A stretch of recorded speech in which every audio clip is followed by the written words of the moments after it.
12-year-old Jack Thompson's perfect suburban life shatters when he gives a sandwich to a tattered stranger, only to learn the man is a wanted robber. His parents' warnings collide with his empathy, forcing Jack to choose between silence and truth.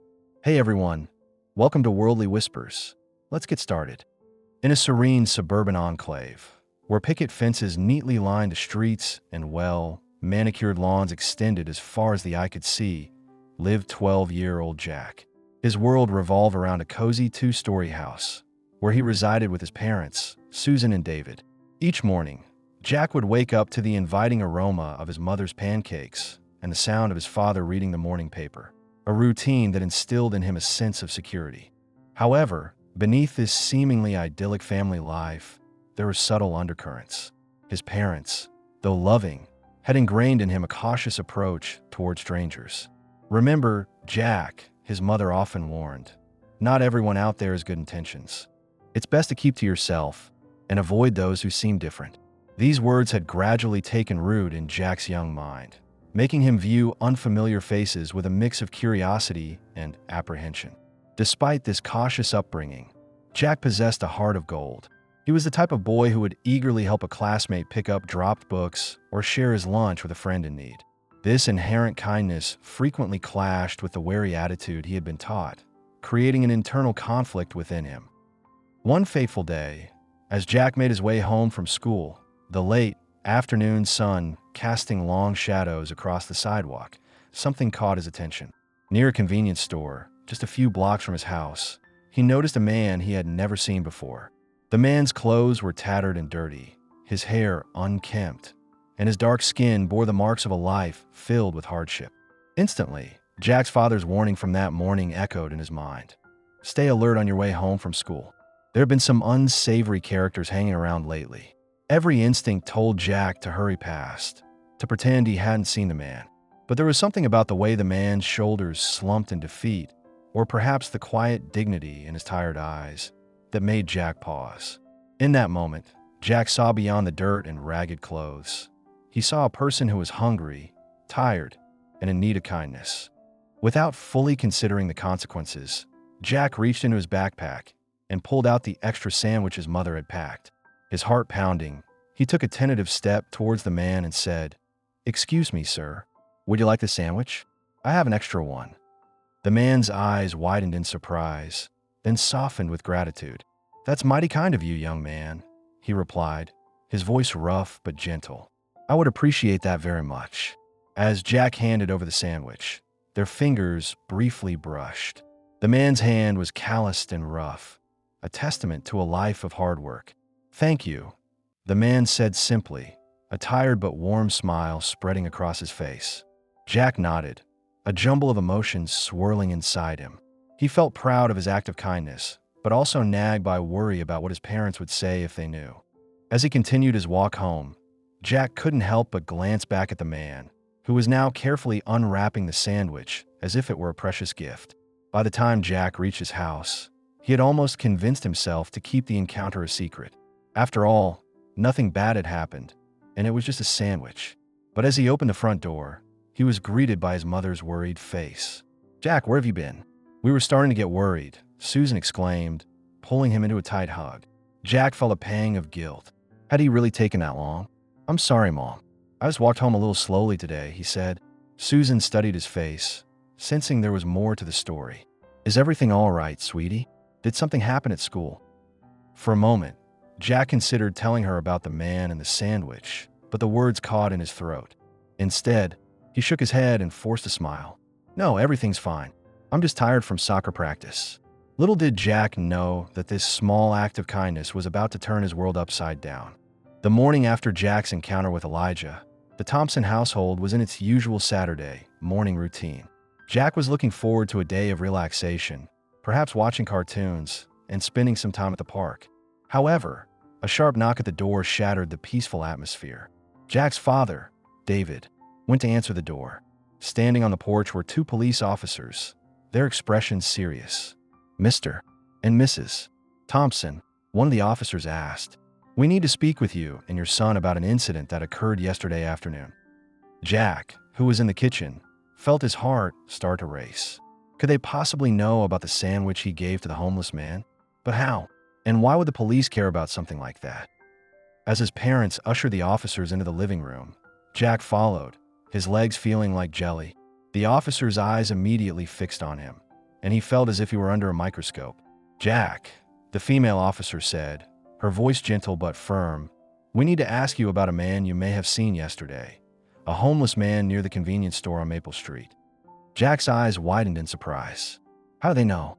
He glanced at his parents, who were looking at him with a mixture of confusion and growing alarm.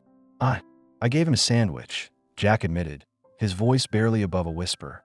"He looked hungry, and I had an extra one. Did I do something wrong?" The officers exchanged glances before the male officer spoke. "No, son, you didn't do anything wrong. But the man you helped is wanted for robbing a gas station last week. We've been looking for him, and we saw your interaction on the security cameras." The room fell silent as the weight of this information sank in. Jack felt as if the floor had dropped out from under him. The kind-looking man he had helped was a criminal? It didn't seem possible. His father's voice, tight with anger and fear, broke the silence. "Jack, what were you thinking? We've told you time and time again not to talk to strangers, especially someone like that." "I'm sorry," Jack whispered, tears welling up in his eyes. He just looked so hungry. As the officers continued to question Jack about his interaction with Elijah, now identified as Elijah Johnson, the atmosphere in the room grew increasingly tense. Susan and David exchanged worried glances, their faces a mix of fear, disappointment, and confusion. The female officer asked gently, "Can you tell us exactly what happened, Jack?" Jack took a deep breath, trying to steady his voice. "I was walking home from school, and I saw him sitting there. He looked really tired and sad. I had an extra sandwich, so I offered it to him. That's all." The male officer pressed. "Did he say anything to you? Did he try to touch you or ask you to go anywhere with him?" Jack shook his head vigorously. "No, sir. He just said thank you and smiled. He was really polite." The officers nodded, jotting down notes.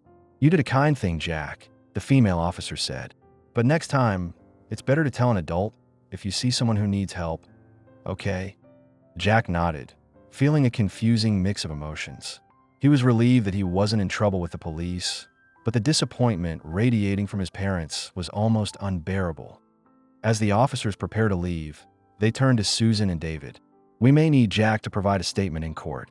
We'll be in touch about that. In the meantime, if you see Mr. Johnson again, please contact us immediately. Do not approach him." The gravity of the situation hit Jack like a ton of bricks. Court? He might have to go to court just because he gave someone a sandwich? The world suddenly felt much more complicated and scary than it had just yesterday. After the police left, an uncomfortable silence fell over the Thompson household. Jack sat on the couch, his eyes fixed on the floor, unable to meet his parents' gaze. Susan and David stood nearby, their faces etched with worry and disappointment. David finally said, his voice stern, "Jack, we need to talk about what happened." Jack looked up, tears threatening to spill from his eyes. "I'm sorry, Dad. I didn't mean to cause trouble. He just looked so hungry."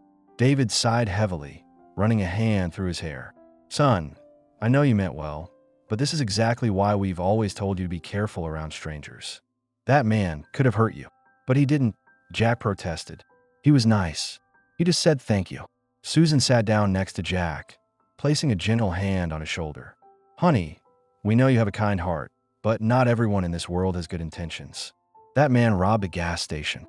He's dangerous." Jack felt a flicker of doubt. The man he met didn't seem dangerous at all. He seemed sad and grateful. Could someone like that really be a criminal? "From now on," David said firmly, "I want you to come straight home from school. No stopping, no talking to anyone you don't know. Do you understand?" Jack nodded glumly, feeling as if his world had suddenly become much smaller and scarier. "Yes, Dad." In the days that followed, Jack felt as if he were walking on eggshells. His afternoon walks home from school, once a time of relaxation and daydreaming, now felt like a supervised march. His father even started picking him up some days, citing safety concerns. At school, Jack found it hard to concentrate. His mind kept drifting back to the encounter with Elijah Johnson. He couldn't shake the image of the man's grateful smile, so at odds with the picture of a dangerous criminal. During lunch, he overheard some classmates gossiping about the homeless robber who had been lurking near the convenience store. Jack wanted to speak up, to tell them about the kind, tired man he had met, but fear and confusion kept him silent. His life had been turned upside down by one simple act of kindness, and he was struggling to come to terms with the new reality. In the aftermath of the police visit, the Thompson home was filled with palpable tension. Jack, constantly reminded of the upcoming court appearance, was in a state of high anxiety. His parents, Susan and David, were equally concerned. Their discussions often centered around the situation and its potential impact on Jack. A week after the incident, lawyer Mr. Lawson visited. He informed them that Jack would be a key witness in Elijah Johnson's trial. As Mr. Lawson explained the court process using terms like testimony and cross-examination, Jack felt increasingly overwhelmed. How had his simple act of kindness and giving a sandwich led to this? Jack, it's vital that you tell the truth about everything you saw and did. Mr. Johnson's future depends on your honesty, Mr. Lawson emphasized. Jack, feeling the weight of this responsibility, nodded solemnly. The day of the court appearance arrived. Jack stood before his mirror, fumbling with the tie his father had made him wear. His reflection showed a young, anxious boy trying to look composed. "Jack, are you ready?" His mother called from downstairs, her voice betraying her own nervousness. "Coming, Mom," Jack replied, taking a deep breath to steady himself. The drive to the courthouse was quiet, filled with unspoken worries. Jack stared out the window as familiar streets passed by, yet nothing felt the same. The imposing courthouse loomed ahead, making Jack's heart race.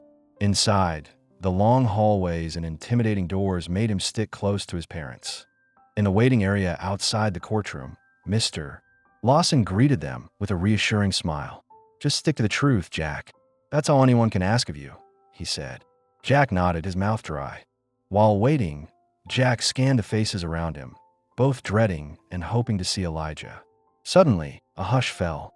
Elijah entered, flanked by police officers. He looked different, clean, shaven, and in a suit, but his eyes were the same. To everyone's surprise, Elijah smiled and nodded at Jack as he was led past. In that moment, Jack realized that despite the crime, Elijah was a human capable of kindness. The courtroom proceedings began, a flurry of legal jargon. When Jack's name was called, he nervously took the witness stand. Elijah's encouraging nod helped calm his nerves. Jack recounted seeing Elijah outside the store, offering the sandwich, and their brief interaction. As he spoke, his voice grew stronger. "Did Mr. Johnson frighten you?" the prosecutor asked. "No, he was polite. He just said thank you and smiled," Jack replied. His honest account seemed to change the courtroom atmosphere. People who had been suspicious of Elijah now showed curiosity. After stepping down, Jack saw Elijah mouth a silent thank you. His mother, Susan, noticed this too and began to question if there was more to Elijah's story. On the drive home, the family was quiet. Susan broke the silence, asking Jack how he felt. Jack said he was okay and glad he told the truth. David, still believing Elijah was dangerous, argued, but Susan suggested there might be more to the story, pointing to Elijah's look in court. This conversation marked the start of a change in the family's view of Elijah, as they began to question their initial judgment. In the days following the court appearance, the Thompson family found themselves in a state of emotional turmoil. Susan, in particular, couldn't shake the image of Elijah in the courtroom and the way he had interacted with Jack. She began to think that there might be more to his story than what they initially knew. After much consideration, she made a decision that would change the course of their involvement with Elijah. One evening, as the family sat around the dinner table, Susan took a deep breath and announced, "I've been thinking. I want to visit Mr. Johnson in jail." David's fork clattered onto his plate in surprise. "You want to what?" he exclaimed. Susan explained, "I just can't get over the feeling that there's more to his story. After seeing how he looked at Jack in the courtroom, I feel like we owe it to ourselves and to him to at least hear him out." Jack, who had been listening intently, felt a rush of excitement. "Can I come too, Mom?" he asked eagerly. Susan hesitated for a moment, looking at David for support. To everyone's surprise, David let out a long sigh and nodded. "I don't like it," he said, "but I trust your judgment, Susan, and maybe it will give us some closure on this whole situation." The day of the visit finally arrived. Jack found himself walking through the imposing doors of the county jail, flanked by his parents. The stark, institutional environment was a far cry from the warm and comfortable world he was used to. The clanging of metal doors and the echoing footsteps of guards made him acutely aware of the gravity of their visit. As they were led to the visitation area, Jack's mind was filled with questions. What would Elijah be like in this environment? Would he be angry or scared? The Elijah he had met on the street and seen in the courtroom seemed so different from the cold and forbidding place they were now in. Finally, they were seated at a small table, and Elijah was brought in. Jack's breath caught in his throat when he saw the man who had been occupying his thoughts for weeks. Elijah looked tired, and the orange jumpsuit he wore hung loosely on his frame. But his eyes lit up with recognition when he saw Jack and his family. "Thank you for coming," Elijah said softly, his voice rough with emotion. I didn't expect anyone to visit me here." Susan leaned forward, her initial apprehension melting away in the face of Elijah's obvious gratitude. "Mr. Johnson, we felt like we needed to hear your side of the story, if you're willing to share it with us." Elijah nodded, taking a deep breath before he began to speak. What he shared over the next hour would change the Thompsons' perception of him forever. Elijah had told them about his life before. He had been a respected teacher, with a loving wife and a comfortable home. But then, a tragic car accident took his wife's life. The pain of loss was so overwhelming that he turned to alcohol for comfort. This led to him losing his job and, eventually, his home. "I never thought I'd end up on the streets," Elijah said, his voice barely above a whisper. "But once you're there, it's so hard to find your way back." As Elijah continued his story, Jack watched his parents' faces. He saw the shock, the sadness, and most importantly, the growing understanding in their eyes. This man, whom they had once dismissed as a dangerous criminal, was revealing himself to be a person who had suffered immense loss and had made a desperate choice in a moment of hopelessness. "The day I met Jack," Elijah said, turning to look at the boy with a small smile, "was the first time in months that someone had looked at me like I was human. That sandwich, it wasn't just food, it was hope." Jack felt tears welling up in his eyes, and he noticed his mother discreetly wiping away her own. Even his father, who had been skeptical about this visit, was listening intently, his brow furrowed in concentration. As Elijah finished his story, a heavy silence fell over the room. The Thompsons found themselves grappling with a new reality, one where the lines between right and wrong, good and bad, were far blurrier than they had ever imagined. Susan was the first to speak. "Mr. Johnson." "Elijah," she said, her voice filled with empathy, "thank you for sharing your story with us. I can't imagine how difficult this has been for you." David, who had been quiet throughout most of the visit, finally spoke up. "I have to admit, I came here today with a lot of preconceived notions. But hearing your story, it's made me realize how quick we can be to judge without knowing the full picture." Elijah nodded gratefully, his eyes glistening. "I made a terrible mistake," he said. "I know that, and I'm prepared to face the consequences. But having you here, listening to me, it means more than you can know." As the visit came to an end and the Thompsons prepared to leave, Jack felt a surge of emotion. Without thinking, he stepped forward and gave Elijah a quick hug. "I'm glad I gave you that sandwich," he said quietly. Elijah, surprised by the gesture, patted Jack's back gently. "So am I, young man. So am I." As they left the jail that day, the Thompson family knew that nothing would ever be the same. They had entered those doors seeing Elijah Johnson as a criminal, a threat to their community. They left seeing him as a human being, flawed, struggling, but deserving of compassion and a second chance.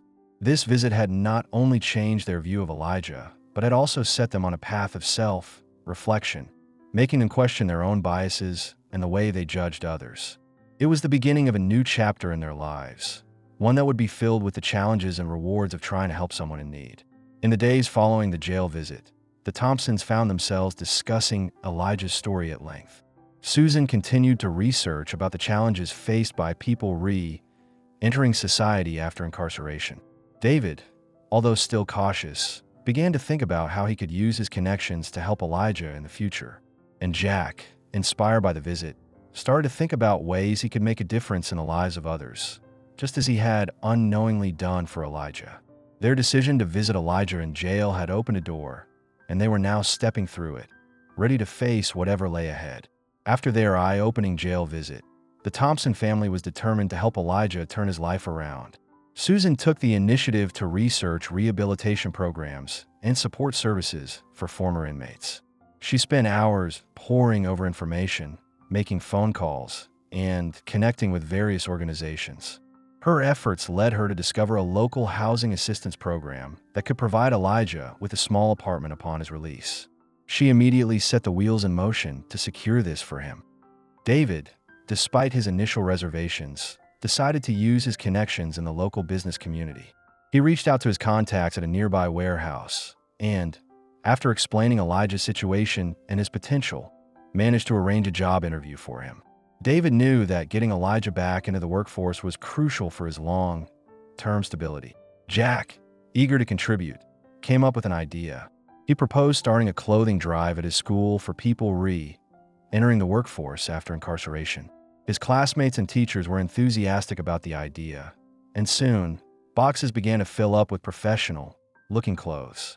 Jack named the drive Threads of Hope, believing that these clothes could not only help people like Elijah look presentable for job interviews, but also give them a sense of dignity and hope. As word spread about what the Thompsons were doing, reactions in the community were mixed. Some neighbors applauded their compassion, seeing it as a noble effort to help someone in need. However, others were skeptical and disapproving. One Saturday morning, as David was mowing the lawn, his neighbor Mr. Peterson approached the fence. "Hey Dave," he called out, his tone casual but his eyes sharp. "Heard you folks are getting involved with that homeless fellow who was arrested. You sure that's wise?" David turned off the mower and wiped the sweat from his brow. A few weeks ago, he might have agreed with Mr. Peterson, but now, he stood tall and replied, "You know, Bill, I used to think the same way, but we've learned a lot about Mr. Johnson's situation, and we believe he deserves a second chance. We're just trying to do what we think is right." Mr. Peterson shook his head, unconvinced. "Well, I hope you know what you're doing. Just be careful, all right?" Despite the skepticism, the Thompsons pressed on. One evening, Officer Martinez paid them a visit. She informed them that Elijah had a history that went beyond the gas station robbery, with non-violent offenses like petty theft and drug possession. "I respect what you're trying to do," she said, "but there are risks involved in associating with him." The family was taken aback by this new information. But after a moment of reflection, Susan said firmly, "We knew this wouldn't be easy. Elijah's past is complicated, but that doesn't change the fact that he needs help to turn his life around." David nodded in agreement, and they decided to continue their support for Elijah, albeit with added caution. As the day of Elijah's release approached, the Thompsons were caught up in a flurry of preparations. They picked up Elijah from the jail. As the doors opened and Elijah stepped out, blinking in the sunlight, Jack rushed forward with excitement. "Mr. Johnson," he called out, waving. Elijah's face broke into a wide smile as he saw the family. "Jack, Mr. and Mrs. Thompson," he said, his voice thick with emotion. "I can't believe you're here." They drove Elijah to his new apartment. During the ride, Elijah expressed his gratitude repeatedly. At the apartment, David turned to Elijah and said, "You can repay us by making the most of this opportunity. We believe in you, Elijah." In the following weeks, Elijah worked hard at his new job. He was determined to prove himself worthy of the trust placed in him. The Thompsons checked in regularly, offering support and encouragement. However, the path was not without challenges. One evening, Elijah called the Thompsons in a panic. "I saw some of my old friends from the street," he admitted. "They wanted me to come hang out with them. I said no, but it was hard." Susan listened patiently, offering words of comfort and encouragement. "You did the right thing, Elijah. Recovery is a process, and you're doing great." As the weeks turned into months, Elijah's progress became evident. He was excelling at his job, had started attending support group meetings, and was even considering taking some community college classes. The Thompsons watched with pride as the man they had once feared transformed into a valued member of their community. But not everyone was as supportive. Jack came home from school one day with tears in his eyes. "Some kids were saying mean things about us," he sniffled. "They said we were stupid for helping a criminal." Susan hugged him tightly.